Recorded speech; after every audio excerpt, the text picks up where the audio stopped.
Yang pertama, Undang-Undang Cipta Lapangan Kerja. Omnibus Law itu adalah hanya untuk kepentingan investasi.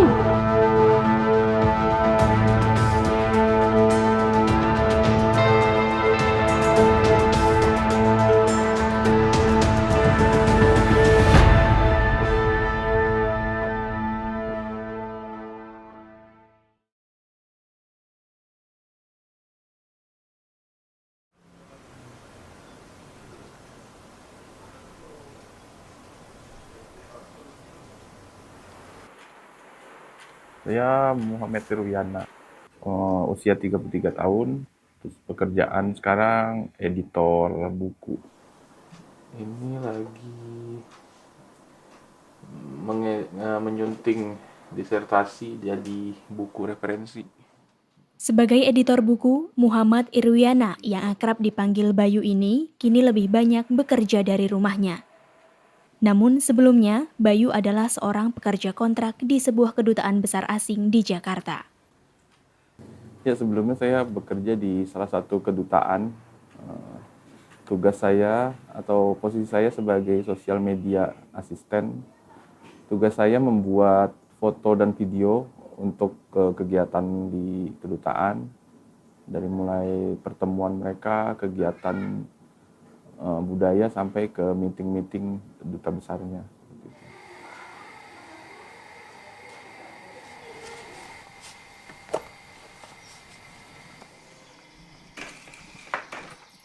Nama saya Swiji Ningsih, panggilan Wiwit, bekerja di PT Trinitas Mulia Abadi sejak tahun 2000, bulan Maret tanggal 13.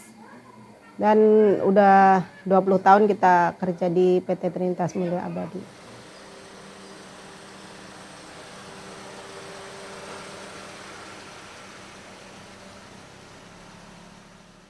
Seperti biasa, pagi ini Wiwit bersiap menuju ke tempat kerjanya, sebuah perusahaan garmen di Jakarta Utara.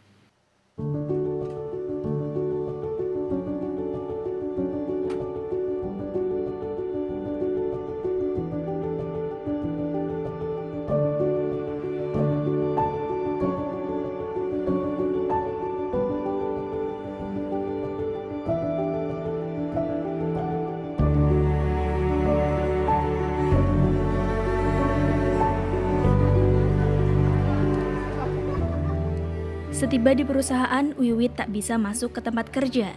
Dia hanya berbincang dengan rekan sesama pekerja. Ini karena Wiwit sudah di-PHK oleh perusahaannya. Prosesnya sangat mengejutkan ya Mbak ya tadinya ya. Kita nggak menyangka gitu, tiba-tiba kita di tanggal 1 April itu dipanggil oleh manajemen dan beberapa wakil karyawan untuk meeting tahunan tadinya. Meeting budget gitu. Tapi di saat yang bersamaan itu kita dikasih tahu kalau perusahaan harus tutup di tanggal 10 April. Itu kita di tanggal 1 April dipanggil manajemen. Itu kita semuanya shock lah, kaget lah dengar berita itu gitu. Terus akhirnya sampai tanggal 10 April itu sebagian teman-teman kita udah nggak boleh masuk kerja. Tapi kita yang di bagian produksi itu masih menyelesaikan sisa orderan, masih ada sampai tanggal 16 April. Setelah itu, udah pabrik kita setiap hari masih datang ke sana, tapi nggak boleh masuk. Bayu dan Wiwit adalah dua orang yang saat ini menghadapi masalah dengan pihak yang mempekerjakan mereka. Bayu dihentikan perjanjian kontrak kerjanya. Saya sih pertama agak kaget karena yang saya tahu setelah 3 tahun harusnya ada pengangkatan tetap. Nah, saya juga kaget karena dia bilang boleh diperpanjang sampai 5 tahun. Peraturan saat ini boleh memperpanjang sampai 5 tahun. Setelah dari meeting itu saya coba cek gitu kan. Saya coba lihat berita-beritanya, ternyata memang ada banyak berita tentang Undang-Undang Cipta Kerja yang membolehkan suatu perusahaan untuk memperpanjang kontrak pegawainya sampai 5 tahun. Iya, ini kontrak pertama saya 2 tahun, itu mulai September 2018 sampai 2020.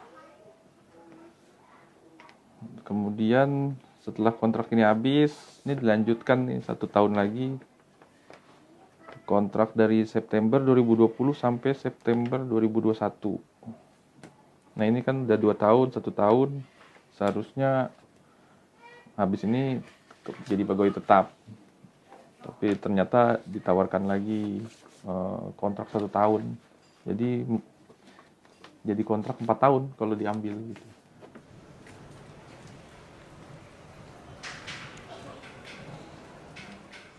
Sementara Wiwit di PHK sejak April 2020. Tak terima di PHK dengan nilai kompensasi yang sangat minim, Wiwit bersama 40 sesama buruh membawa ke Pengadilan Hubungan Industrial. Perusahaan menawarkan kompensasi sebesar 25% dari 1 PMTK. Itu pun dicicil sampai 10 bulan. Kita udah sampai di Pengadilan Hubungan Industrial itu ini hari Rabu, sidang ke-7. Sudah mulai ke bukti. Bukti nanti di minggu depan, di Rabu depan, kesaksian dari pihak kita gitu. Bahkan mereka pun mendalilkan di dupliknya mereka ya. Kalau tuntutan kita itu menurut mereka karena kita mendaftarkan ke pengadilan itu di Undang-Undang Omnibus Law udah disahkan, itu menurut mereka yang dipakai Undang-Undang Omnibus Law gitu.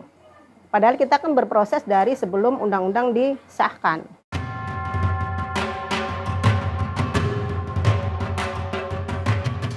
Undang-undang yang disebut Bayu dan Wiwit itu adalah Undang-Undang Nomor 11 Tahun 2020 Cipta Kerja, sebuah undang-undang yang kerap disebut Omnibus Law. Undang-undang yang kontroversial baik dalam proses pembuatannya dan juga isinya.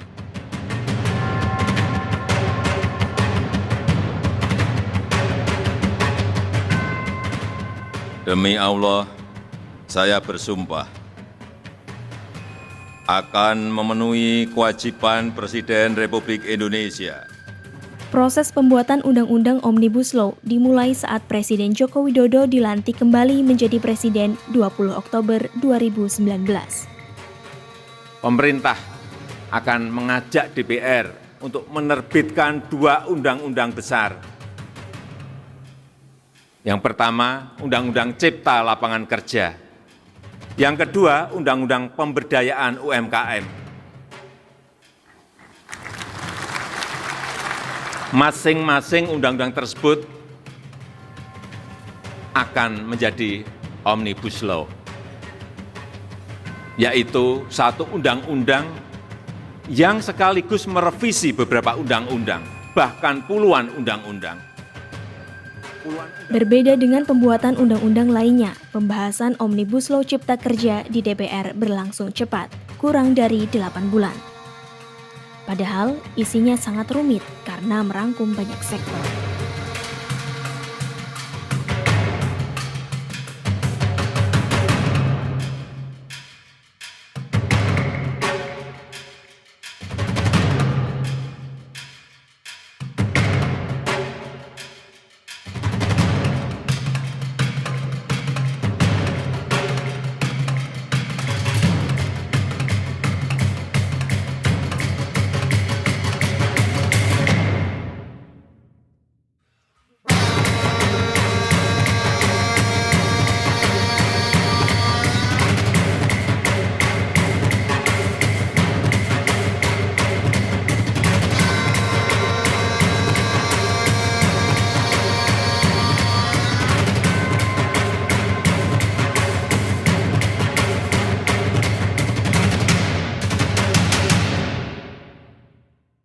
Di dalam agenda rapat paripurna pada siang hari ini, pembicaraan tingkat 2 atas pengambilan keputusan terhadap rancangan Undang-Undang Cipta Kerja. Tanggal 5 Oktober 2020, sidang paripurna DPR mengesahkan Undang-Undang Cipta Kerja. Baik, terima kasih Bapak Ibu sekalian. Telah kita ketahui bersama bahwa pandangan-pandangan fraksi 6 menyatakan setuju secara bulat, 1 menerima dengan catatan fraksi PAN, 2 menyatakan menolak. Sehingga berdasarkan mekanisme tata tertib pasal 312 dan 313 mengacu kepada pasal 164 yang disampaikan tadi, maka pimpinan dapat mengambil berdasarkan pandangan-pandangan fraksi di dalam forum rapat paripurna. Cocok. Bisa disepakati? Sepakat kedua.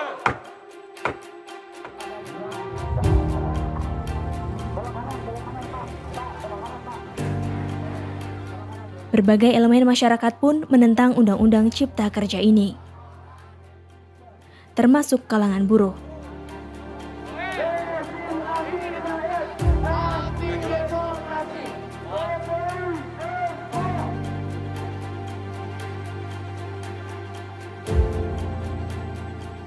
Yang dikehendaki rakyat hari ini adalah bagaimana penderitaan kesengsaraan kaum buruh di PHK, sistem kerja magang, sistem kerja outsourcing, tanah petani digusur, bahkan masyarakat pesisir, nelayan kecil ditangkap, bahkan masyarakat adat di desa-desa tanahnya digusur atas nama kepentingan investasi kawan-kawan.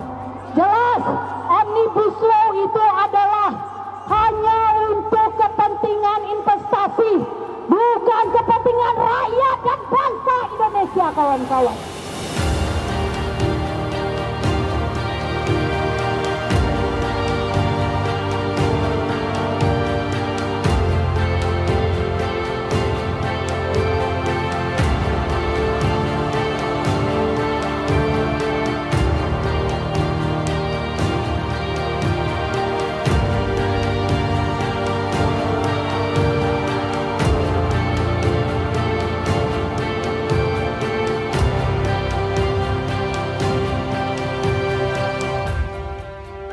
Kalangan buruh menilai kelompok merekalah salah satu yang paling terdampak oleh Undang-Undang Cipta Kerja, sebab banyak pasal yang merugikan buruh.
Sinyalemen itu terbukti setahun Undang-Undang Cipta Kerja berjalan.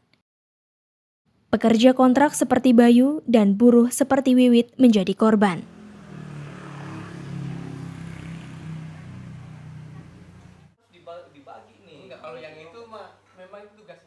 Konfederasi Kasbi atau Kongres Aliansi Serikat Buruh Indonesia mencatat sudah ratusan buruh anggotanya di berbagai kota yang menjadi korban Undang-Undang Cipta Kerja.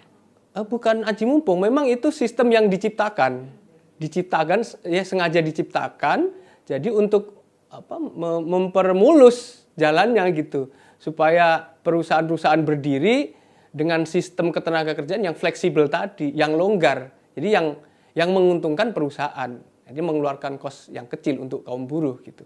Jadi memang sengaja diciptakan melalui undang-undang itu, ini kan aturan hukumnya seperti itu. Jadi supaya kaum buruh itu mematuhi gitu. Jadi ya bersembunyi di balik aturan undang-undang tadi yang intinya adalah menindas kaum buruh. Ya bagi kami Omnibus Law ini ya karpet merah buat pengusaha, buat oligarki. Saya ini kalau secara tatib, Pak, bisa memberikan... Tak berlebihan jika menuding Undang-Undang Cipta Kerja adalah sebuah bentuk oligarki. Oligarki bermakna sistem pemerintahan yang kekuatan politiknya berada di tangan segelintir elit. Dalam konteks Undang-Undang Cipta Kerja atau Omnibus Law, terlihat konflik kepentingan antara politisi dan pengusaha untuk membuat undang-undang yang menguntungkan mereka. Lihat saja siapa yang terlibat dalam pembuatan undang-undang ini dan bagaimana mereka terafiliasi dengan dunia usaha.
Merujuk infografis, organisasi Kadin dan Apindo kerap muncul.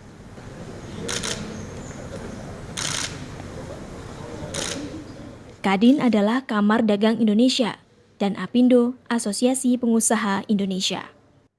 Keduanya adalah organisasi yang menaungi para pengusaha di Indonesia.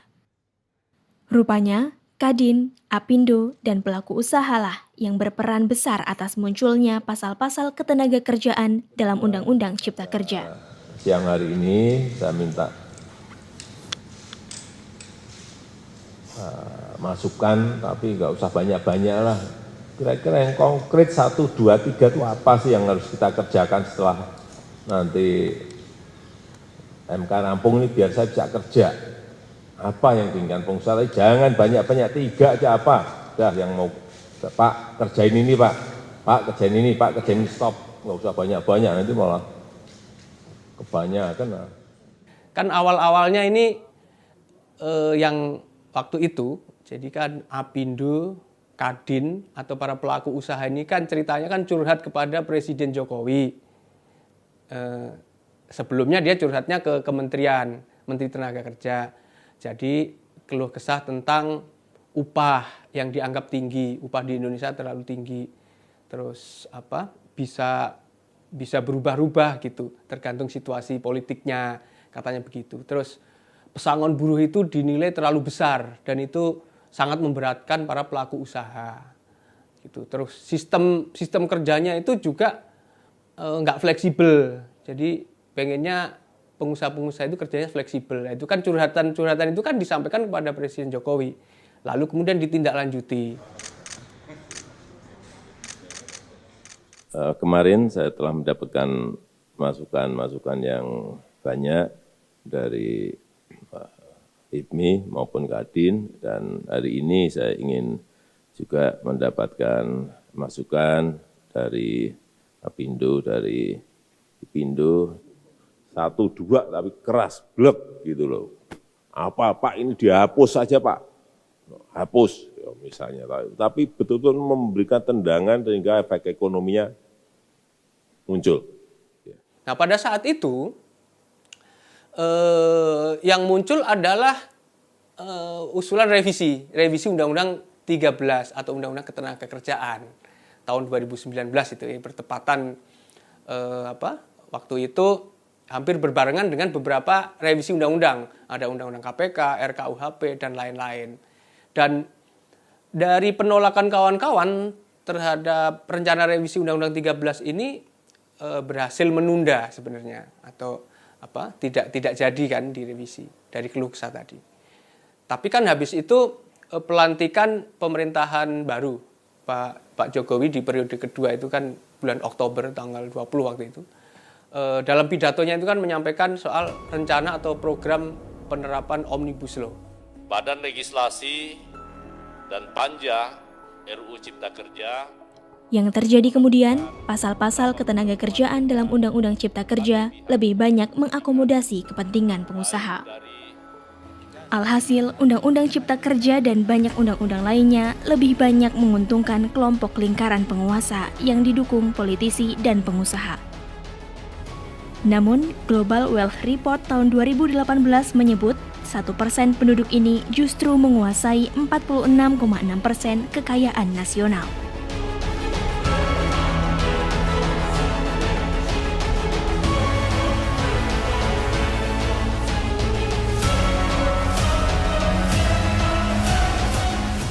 Ini menjadi bukti gurita oligarki keras mencengkeram Indonesia.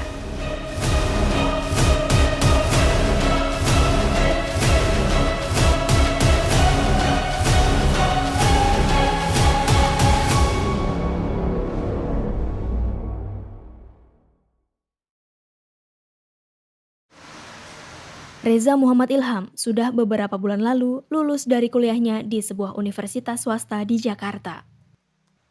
Reza kini harus bersiap memasuki dunia kerja. Lulus tahun 2020 bulan November, berarti kalau November ke depan berarti setahun ya, berarti setahun kurang lama kerja tuh dari setelah lulus. Mencari pekerjaan ternyata tidak semudah yang dibayangkan Reza. Sudah puluhan surat lamaran dikirimkan, tapi belum satu pun yang direspon. Lamaran pekerjaan kurang lebih tuh 15-20 lowongan kerja, baik itu di saya yang lama di LinkedIn, Jobstreet, di Snacker, atau di perusahaan langsung. Dan saya juga kemarin ikut CPNS. Respon mereka tuh, kalau perusahaan-perusahaan besar, mereka mengirim email penolakan gitu. Itu jadi saya ngelamar, saya bikin akun yang buat mereka. Mereka rata-rata kalau menolak itu membalas surat gitu. Penolakan bahwa saja saya tidak lulus kualifikasi. Kondisi yang dialami Reza ini juga dialami jutaan masyarakat lainnya. Data Badan Pusat Statistik menunjukkan bulan Februari 2021 jumlah pengangguran mencapai 8,75 juta orang. Meningkat dari periode yang sama tahun sebelumnya sebesar 6,93 juta orang. Kondisi ketenaga kerjaan diperparah dengan kasus-kasus PHK. Tahun 2020 terjadi 3,6 juta buruh dan karyawan di PHK. Sebagian besar beralasan pandemi COVID-19. Justru yang ada sekarang ini banyak pekerja tetap, ya dengan situasi pandemi COVID ini banyak yang di PHK secara sepihak. Ada yang alasannya bangkrut atau rugi gitu. Tapi ya faktanya hanya peralihan status aja dari pekerja tetap menjadi pekerja kontrak atau outsourcing tadi. Bagaimana efek Undang-Undang Cipta Kerja terhadap dunia kerja? Undang-undang ini digadang-gadang mendorong investasi dan bisa menciptakan 3 juta lapangan kerja per tahun. Kenyataannya, tanpa Undang-Undang Cipta Kerja, kondisi investasi Indonesia selama ini cukup bagus. Sejak tahun 2015 hingga 2019, nilainya terus naik.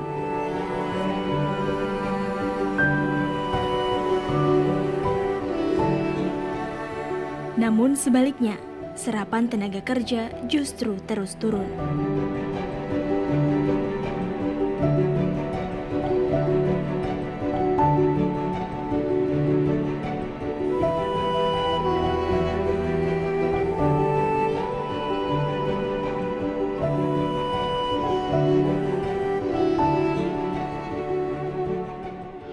Ternyata apa yang dulu diributin itu memang penting.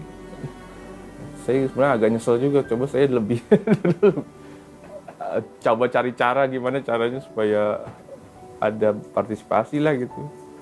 Jadi ya undang-undang itu terasa sangat merugikan kita. Ya, harapan kami yang pertama kepada pemerintah, Presiden Jokowi, anggota DPR, dan menteri-menterinya, Undang-Undang Omnibus Law ini, Undang-Undang Cipta Kerja, Undang-Undang nomor 11 tahun 2020 ini merugikan kaum buruh. Nah, kami meminta supaya dicabut, ya, dikeluarkan peraturan pemerintah pengganti undang-undang, ya, untuk mencabut Undang-Undang Cipta Kerja ini.